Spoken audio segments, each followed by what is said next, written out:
இசையமைப்பாளர் ரமேஷ் விநாயகம் அவர்கள் இணைகிறார். வணக்கம் திரு ரமேஷ், இணைப்பிலிருந்தமைக்கு மிக்க நன்றி. இசை உலகில் ஜாம்பவான்கள் மிகச்சிலர் தான் இப்போ நம்மோடு இருந்தாங்க. அதில் எஸ் ஜானகி அவர்களும் இப்போது மறைஞ்சிருக்காங்க அப்படின்றத பார்க்குறோம்.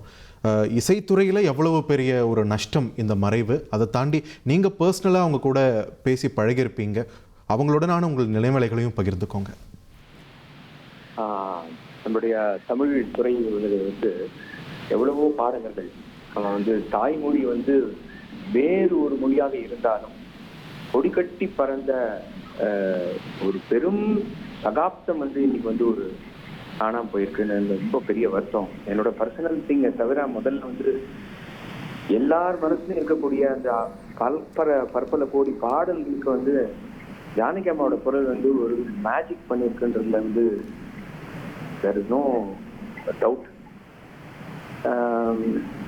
அவங்களால பாட முடியாத ஜானரே கிடையாது. அவங்க ஒரு தடவை சொன்னானா கற்பூரம் மாதிரி உடனே புரிந்து கொண்டு மறக்கவே மறக்காம அந்த எல்லா சங்கதிகளுடைய நெளிவு சுடுகளை உடனே பாடக்கூடிய திறமை. அப்புறம் மற்ற பாடகர்களுக்கு இல்லாத ஒரு தனித்தன்மை. முதல்ல அந்த டைனமிக்ஸ்னு ஒண்ணு சொல்லுவாங்க. ஒரு பாடல் பொன்னென்பேன் பூவென்பேன்னு பழைய பாடல் இளையராஜா சாருக்கெல்லாம் முன்னாடி விஸ்வா ராமூர்த்திக்கு சில ரொம்ப கஷ்டமான பாடல்கள் அவங்க பாடி இருக்கும்போது அதுக்கு முன்னாடி யாரும் கொடுக்காத, அதுக்கு பின்னாடி யாரும் கொடுக்காத ஒரு டைமென்ஷனை அவங்க கொடுத்துருப்பாங்க. தூக்கவும் கண்களை தவிர்மே அப்படின்னு ஒரு பாட்டு ஒன்று இருக்கும். அதுல எல்லாம் பார்க்கும்போது வேற எந்த சிங்கரும் கொடுக்க முடியாத ஒரு டைமென்ஷன் அவங்க கொடுத்தாங்க. சிங்கார வேலனை தேவான்ற அந்த பாடல் எல்லாருக்கும் தெரியும். நாதஸ்வரத்துல பாடவே முடியாத சங்கதிகளை இந்தம்மா பாடி அவர் வாசிக்கிற மாதிரி இசையமைக்கிற அளவுக்கு அந்த சின்ன பொண்ணு ஜானகி இந்த உலகத்தை ஆட்டி படைச்சிருக்கான்றது ஒரு ஆச்சரியமான விஷயம். ஏன்னா நாதஸ்வரத்துக்கு ஈடு இணையாக வேற எந்த ஒரு கர்நாடக சங்கீத இன்ஸ்ட்ருமெண்ட்டும் கிடையாது, கருவியும் கிடையாது. அதுல வரக்கூடிய அந்த நாதத்துக்கோட தனித்தன்மை உங்களுக்கே தெரியும். தில்லராம் மோகனபால்லாம் நிறைய நம்ம பார்த்துக்கோம். அது உண்மையாவே அந்த நாதஸ்வரத்தை தன் குரலில் நாதஸ்வரமா குரலா அப்படின்னு வித்தியாசம் தெரியாத அளவுக்கு அதையும் மீறி அப்பழுக்கு இல்லாத ஒரு ஒரு பாடலாக பாடப்பட்டிருக்கு. இன்னே வரலாம் முன்னாடி கிடையாது, பின்னாடி கிடையாது. வேற எந்த சிங்கரும் பாடவே இல்லை. திரு ரமேஷ், எஸ்பிபி அவர்கள் மாதிரி ஜானகிமா அவங்களுக்கும் ஒரு ப்ராப்பர் கிளாசிக்கல் ட்ரைனிங்லாம் இருந்தது கிடையாதுன்னு கேள்விப்பட்டிருக்கோம். அப்படி இருந்தும் அவங்க இசைத்துறையில் எந்த அளவுக்கான ஒரு உச்சத்தை தொட்டது எப்படி? இசையமைப்பாளராக உங்களோட பார்வை. எனக்கு சில விஷயங்கள் இப்போ ஒரு செஸ் ப்ராடஜி, ஒரு சின்ன குழந்தை 3 வயசுல விளையாடுறது, அது எப்படி இப்போ ரீசெண்டா வந்திருக்கு. ஒரு 3 வயசு குழந்தைக்கு எல்லா ராகங்களும் தெரிஞ்சிருக்கு. என்னுடைய கலந்துருக்கிற இப்போ பெங்களூர்ல ஒரு குழந்தை ஒண்ணு இருக்கு. யார் சொல்லிக் கொடுக்குறாங்க, இது எப்படின்னு தெரியாது. ஏன்னா இது இயற்கைன்னு சொல்றவங்க இருக்கலாம், நான் கடவுளை நம்புறவன். கடவுள் அப்படி ஆச்சரியங்கள் உருவாக்கக்கூடிய ரியல் மேஜிஷியன் நான் சொல்லுவேன். ஜானகி அம்மாவுக்கு பிறக்கும் போது ஒரு சாஃப்ட்வேரோட வந்திருக்காங்க சார். ரொம்ப சிம்பிள். கடவுளின் குழந்தை என்னையும் உங்களையும் மாதிரி கிடையாது, தனித்தன்மை இருக்கவங்க. அவங்க கர்நாடக சங்கீதம், பியூர் சங்கீதம் பாடி நிறைய கேசட்ஸ் வந்திருக்கு. அவங்களுக்கு அது இட்ஸ் நேச்சுரல் திங். அது சங்கராபரணம்னு ஒரு படத்துல கூட அந்த அட்டானா ராகத்துல வர்றது அவங்க தான் பாடியிருக்காங்க. கிருதிகள் எல்லாம் அவங்களுக்கு எல்லாமே தெரியும். அவர் எல்லா தியாகராஜ கிருதிகளும் அந்த அம்மாவுக்கு தெரியும். நான் தான் சொல்லிட்டேனே, ஒரு தடவை கேட்டா திருப்பி பாடக்கூடியவங்க. ஏகசந்த கிராகின்னு முன்காலத்துல ஆட்கள் இருந்தாங்க. டேப் ரெக்கார்டர் இல்லாத காலங்கள்ல பெரிய பெரிய அரசவையில ஒரு தடவை சொன்னா அதை திருப்பி சொல்லக்கூடிய ஞாபக சக்தி இருக்கிறவங்க நிறைய பேர் நம்ம நாட்டுல இருந்திருந்தாங்க. சிவாஜி கணேசன் அதற்கு ஒரு முன்னுதாரணம். அவர் சொல்லக்கூடிய 4 பக்க கலைஞர் எழுதின அந்த டயலாக் எல்லாத்தையும் ஒரு தடவை யாராவது படிச்சு காமிச்சா போறோம், ஒழுங்கா படிக்கணும். ஆனா அவ்வளவுதான். அவர் திருப்பி அவர் சொல்லிடுவார். உட்காந்து மனப்பாடம் பண்றதுக்கெல்லாம் கிடையாது. அது எல்லா நடிகர்களுக்கும் அது உண்டு. உடனே ஞாபகப்படுத்தி அதை பண்ண முடியும் அவங்களால. இவங்க மாதிரி கேசஸ் எல்லாம் இசைக்கிறத மாதிரி ஒரு தடவை கேட்டாலே 1000 முறை கேட்டதாக அவங்க மனசுல வரக்கூடிய ஒரு பெரும் வரப்பிரசாதத்துடன் வந்தவங்க. என்னுடைய முதல் படம் தமிழ் கூறும் நல்லுலகுக்கு தெரியாது. நான் 1989 என்னுடைய முதல் படம் பண்ணேன் தெலுங்குல. இங்க தமிழ்நாடு தான் இது திரைக்கு வந்து ஒரு தலைநகரமாக இருந்தது சென்னை. இங்கதான் வந்து தெலுங்கு, தமிழ், கன்னடம், மலையாளம், ஒரிசா, ஹிந்தி என்ற 6 மொழி படங்களும் வந்து நம்மளுடைய கோடம்பாக்கத்தில் நடந்திருந்த காலத்துல தெலுங்கு படத்துக்கு தமிழ் ரமேஷ் விநாயகம் முதல்ல இசையமைத்த பொழுது முதல் பாடல் பாடியதே ஜானகி அம்மா தான் 1989. அப்படி பார்க்கும்போது என்னுடைய திரை பயணத்திற்கு முதல் கால் அடி எடுத்து வைக்கக்கூடிய சந்தர்ப்பத்தை வந்து ஜானகி அம்மா எனக்கு கொடுத்துருக்கேன். அது மட்டும் இல்ல, ஒரு எஸ்பி பாலசுப்ரமணியம் சார் கிட்ட வந்து நான் ஒரு நாளைக்கு பேசும்பொழுது சொன்னேன், ஒரு ரொம்ப ஞானமான ஒரு பாடகி ஒரு அம்மா இருந்தாங்க. அவங்க வந்து இந்த பொண்ணு வந்து ரொம்ப ஞானம் இருக்கு, ஆனா ரொம்ப அடக்கமா இருக்கா, இது மாதிரி நான் பார்த்தது இல்லைன்னு சொன்னேன். அப்ப அவர் என்ன கேட்டார், ரமேஷ் நீ ஜானகம்யா மறந்துட்டியா அப்படின்னு கேட்டாரு. ஏன்னா எவ்வளவு பெரிய நிறைகுடம், எதை வேணாலும் பாடக்கூடிய தன்மை இருக்கக்கூடிய ஒரு பெரிய இசை மேதை. அவங்க வந்து நீங்க உங்ககிட்ட வந்தா உங்களுடைய சொந்த குழந்தையாக பாவித்து உங்களை வந்து அன்பா இருக்கக்கூடிய ஒரு தாய்மையுடைய உருவாக வந்து இருந்திருக்காங்க. அப்படி வந்து ஒரு ஆளை என் லைஃப்ல நான் பார்த்ததே கிடையாது. ஆமா நான் சொன்னேன், ஆமா தப்பு சார், நான் வந்து ஒரு செகண்ட் மறந்து போயிட்டேன். அந்த அம்மா மாதிரி ஒரு குழந்தைத்தனமான ஒரு உள்ளம் எனக்கு வந்து தெரிஞ்சு. அவங்க ஒரு பெரிய கம்போசர் கூட, நிறைய பேருக்கு தெரியாது. நிறைய மீரா பஜன்ஸ்க்கு வந்து அவங்க டியூன் பண்ணியிருக்காங்க. கர்நாடக சங்கீதம், இந்துஸ்தானி மியூசிக் மாதிரி பண்ணியிருக்காங்க. கர்நாடக சங்கீத கிருதிகளை பாடியிருக்காங்க. அவர் பாடாத இசைப்பாளர் கிடையாது. இமேஜின் பண்ணி பாருங்க, நமக்கு தெரிந்தது இளையராஜான்ற ஒரு பெரிய ஒரு சகாப்தம். அவருடைய பாடல்கள்ல தான் வந்து எஸ் ஜானகி வந்து காலத்துல டி எம் சௌந்தரராஜன் பேசிக்கிட்டான்றத மாத்தி SP Balasubrahmanyam S Janaki, Balasubrahmanyam SPB Janaki மாத்தினது வந்து இளையராஜா. ஏன்னா அவர் ஒரு வேற சவுண்ட் கொடுக்கணுன்றதுக்காக அதை பண்ணினாங்க. டிஎம்எஸ்ஏ பண்ணா எம்எஸ்வி மாதிரி தானே இருக்கும். இந்த குரல் இதுல வடத்துல இருக்கக்கூடிய ஏற்ற மாதிரி தன்னுடைய மாத்தி தன்னோட இருக்கு சௌரியமா அதை பண்ணாங்க. அதே மாதிரி இந்த ஒரு சிங்கருக்கு கிட்ட இருக்கக்கூடிய எக்ஸ்ட்ரா திங்ஸ் அவர் பண்ணாரு இளையராஜா. ஆனா அவங்க பாடினது எல்லாமே வந்து பெரிய பெரிய பெரிய ஜாம்பவான்கள் வந்து தமிழ், தெலுங்கு, கன்னடம், மலையாளம் எல்லாத்துலயும் இருந்திருக்காங்க. அவங்க பாடல்கள் ஒரு தடவை சொல்லி உடனே புரிஞ்சு உடனே பாட முடியுமா? எப்பேற்பட்ட பாடல்கள், எவ்வளவு சங்கதிகள் ராகங்கள்ல இருக்கும், ராகங்கள்ல இருக்காது. பெரிய வெஸ்டர்ன் மியூசிக்கா இருக்கும்.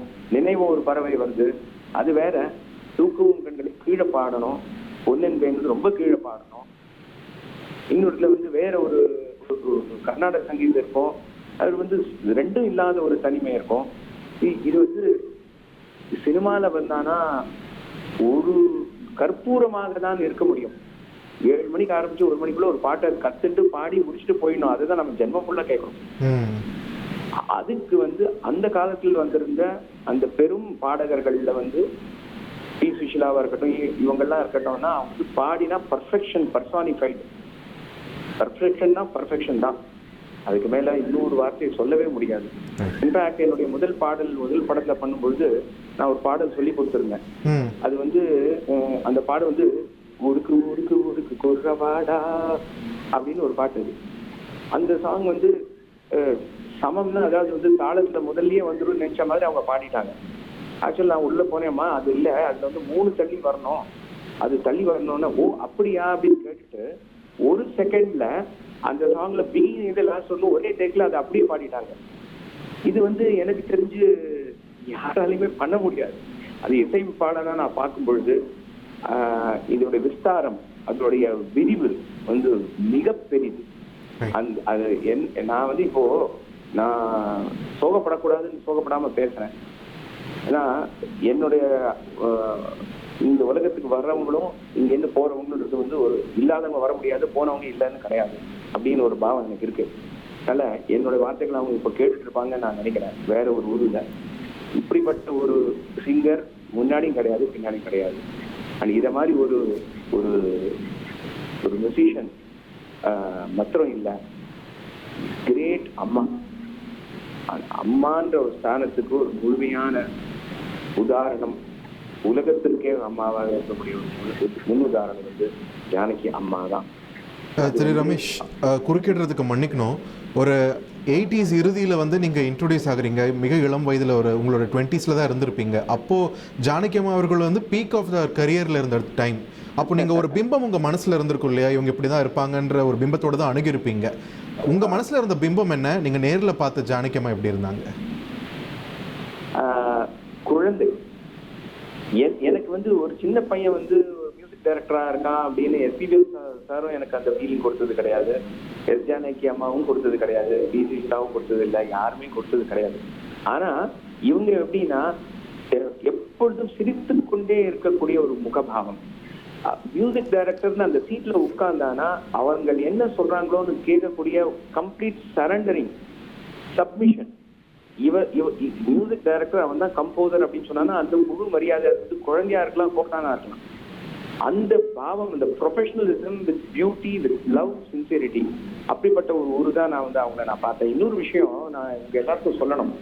இப்ப நம்ம வந்து பல திரைப்படங்கள்ல நம்ம பாடுற இந்த பாடல்கள்லாம் வந்து மேடையில பாடுறவங்க வந்து அதை கஷ்டமா பாடுவாங்க. நீங்க பாத்தீங்கன்னா சின்ன தூக்குறது, அப்புறம் கீழே பண்றது, தலையாட்டுறது, கண்ணை உருட்டுறது, வாரி வந்து.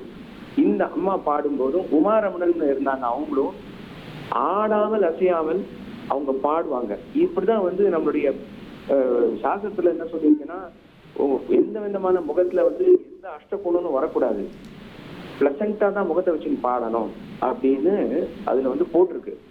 எப்படி டான்ஸ் இப்படிதான் ஆடணும் சொல்றோமோ அந்த மாதிரி எப்படி பாடணும்னு. அதுக்கு ஒரு ஆள் அல்லது 2 ஆள், அதுல வந்து ஒண்ணு இவங்க, ஒண்ணு குமாரமணன். இவங்க வந்து அழுகை பாட்டு சிரிச்சுட்டே இருக்கும் முகம். ஒரு பயங்கரமான ஒரு செக்ஸி சாங் மாதிரி ஒண்ணு இருக்கும், பொன்மேனி உருகுதே, அதுவும் வந்து முகத்துல ஒரு பாவம் கூட இருக்காது, குரல்ல எல்லா பாவமும் இருக்கும். இப்படிப்பட்ட ஆள் நீங்க பார்த்திருக்கவே முடியாது. ஒரு தனி, நீங்க எஸ் ஜானகி அம்மாவோட பாடின மேடை பாடல்கள் போய் பார்த்து பாருங்க, அப்படியே இருப்பாங்க. வானத்தை தாண்டி இன்னொரு ஏதோ ஒரு மார்ச் வரலும் குரல் போயிருக்கோம். அல்லது வந்து கீழே பெரிய மிமிக்ரி ஆர்டிஸ்ட். அந்த பாட்டு நம்ம 16 வயதுல பாடியிருப்பாங்க. அதெல்லாம் வந்து அவங்களுக்கு குரல் வந்து எஸ்பி பாலசுப்ரமணியம் சார் மாதிரி பாட முடியாத ஜானர் கிடையாது. குரலை எப்படி வேணா மாற்ற முடியும். அந்த கேரக்டருக்கு என்ன ஒண்ணுன்றது அந்த கேரக்டராகவே மாறக்கூடிய ஒரு திறமை, இன்டெலிஜென்ஸ், எங்க எந்த சங்கதியை எவ்வளவு அளவு கொடுக்கணும், அது ஏன் அதை மீன் பண்ணியிருக்காங்க, ஏன் அதை போட்டிருக்காங்கன்ற ஒரு ஆணித்தரமான புரிதல், அந்த அதை விட வந்து பர்ஃபெக்ட் எக்ஸிகியூஷன்.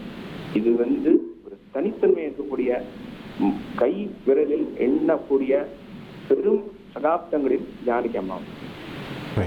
நன்றி திரு ரமேஷ் விநாயகம். இணைப்பில் வந்து உங்களுடைய இரங்கல் செய்தியும் பல அற்புதமான நினைவலைகளை எங்களோட பகிர்ந்தமைக்கு.